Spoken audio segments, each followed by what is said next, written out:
কি করতেছো তুমি এগুলা? আজকে না তোদের কাজের মানুষ আসে নাই। যে মানুষ একদিন আসে নাই তো কি হয়েছে? তোমাকে ঘর কে মুছতে বলছে? তুমি একজন অসুস্থ মানুষ, এখানে তুমি একটু রেস্ট নিবা, তুমি ঘর মুছতেছো কেন? আপনি কেন ঘর মুছতে গেলেন? আমরা দুই বোন তো কাজ করতেছিলাম, একটু পরে আমার বোনটা ঘরও মুছতো। তাই না আম্মা? কে আর আপনার বোন আপনারা কাজ করছিলেন না? আপনাকে আমি চিনি না আম্মা। আপনি এতদিন ওনার সাথে যা করেছেন আমি সব মেনে নিয়েছি আম্মা, কিন্তু আজকে আপনি আমার মায়ের সাথে যা করেছেন এটা অপমান আম্মা, এটা আমি মানবো না, এটা আপনার করা একদম ঠিক হয়নি আম্মা। তুমি কি অন্ধ রনি? তুমি কি এখনো দেখতে পাচ্ছ না তোমার মা কি করছে? ছোট্ট একটা বিষয় নিয়ে এত ঝামেলা করো না তো। সামান্য মনে হলো ওটা স্বাভাবিক অবশ্য, তোমার মা বলে কথা, কারণ তোমার মা তোমাকে পেটে ধরেছে, আমার মা আমাকে পেটে ধরে নাই রনি। মা চল। আমি তোকে এর চেয়ে সুন্দর মেয়ে বিয়ে করাবো। তুমি রোজ রোজ আমার টেবিলে ফুল কেন রাখো? আমার আপনাকে অনেক ভালো লাগে। আমি তোমার সিনিয়র, সেটা এইজে এবং কাজে। আমার কোনো সমস্যা নেই আপু, আমার আপনাকে অনেক ভালো লাগে। কিন্তু আমার তোমাকে একদম ভালো লাগে না, কারণ আমি ম্যারিড। ইচ্ছা হচ্ছে তোমাকে একদম কষে একটা চড় মারি অফিসে সবার সামনে। লাস্ট টাইম ওয়ার্নিং দিচ্ছি, নেক্সট টাইম যদি কোনোদিন আমার টেবিলে ফুল থাকে সেদিন আমি অনেক বড় ভুল করে ফেলবো, সেই ভুলটাকে একদম অফিস থেকে বের করে দিই। সরি আপু। স্যার মিষ্টি খান, আমার রিজাইন লেটার স্যার। আমি তো কিছু বুঝতে পারতেছি না, মিষ্টি রিজাল্ট লেটার মানে কি? স্যার আমি আসলে বিসিএস পরীক্ষা দিয়েছিলাম তো, পরীক্ষার রেজাল্ট বের হয়েছে স্যার। শুধু পাশ করিনি স্যার, ফার্স্ট হয়েছে।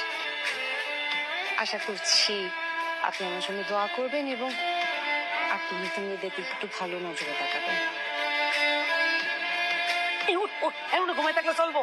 তাড়াতাড়ি যা, আমাদের পাড়ায় যত মিষ্টির দোকান আছে কোনো দোকানে যেন একটা মিষ্টি না রাখে, সব মিষ্টি কিনে নিয়ে। এত মিষ্টি কেন লাগবে? আরে আমার ঘরে কি বিসিএস ক্যাডার হয়েছে তুই জানিস না? আলহামদুলিল্লাহ। আমি এলাকাবাসীর মিষ্টি খাওয়াবো, খাওয়াইয়া বুক ফুলে বলবো আমার বৌমা বিসিএস ক্যাডার। এখন তোমার বৌমা না, এখন বিশেষ ক্যাডার হয়েছে আর তোমার বউ হয়ে গেছে। আমাদের টাকা পয়সা দেখে এখানে আসছে, ওরা তো ঘর থেকে বেরই করে দিছো। এখন কোন মুখে তুমি যাবা ওরা আনতে? তোমার লজ্জা করবে না? আমি যেতে পারবো না, তুমি যাও। ওর শাশুড়ি চোখ কাটতে তো হইবই, এটা কোনো ব্যাপার হইলো? মা, তোমার কাছে বিষয়টা নর্মাল লাগতেছে, আমার কাছে নর্মাল না। তুমি চাইছো না আমি বিসিএস ক্যাডার হই? এখন থেকে আর কোনো চিন্তা আছে? তোর স্বপ্ন পূরণ হয়েছে? আমি খবর পাইয়া গেছি আমার বৌমা বিসিএস ক্যাডার হয়ে গেছে। এখন থেকে আমরা সবাই একসাথে থাকবো। চলো বৌমা চলো। এক মিনিট, কোথায় যাবো? তোমার বাড়িতে, তোমার সংসারে। আমার আবার বাড়ি আছে নাকি? আমার নাকি বাড়ি আছে, আবার ওখানে নাকি সংসার আছে? আপনি এগুলা কি বলেন আম্মা? মানে ঠিক আছেন তো? জ্বর টর আসে নাই তো? আপনারা আজকে কেন এসেছেন আপনাদের কি ধারণা আমি বুঝতে পারছি না। আমি বিসিএস ক্যাডার হয়েছি এই জন্য তো। তুমি বলে মাফ করে দাও। আমি এতদিন কাউকে কিছু বলি নাই, আমার কিছু কথা ছিল একটু শুনবা। আমি একদিন এই বাড়ির বউ হয়ে আসছিলাম, আমি খুব স্বপ্ন নিয়ে এই বাড়িতে আসছি আমার মতো পড়াশোনা করবো, কিন্তু আমি পারি না।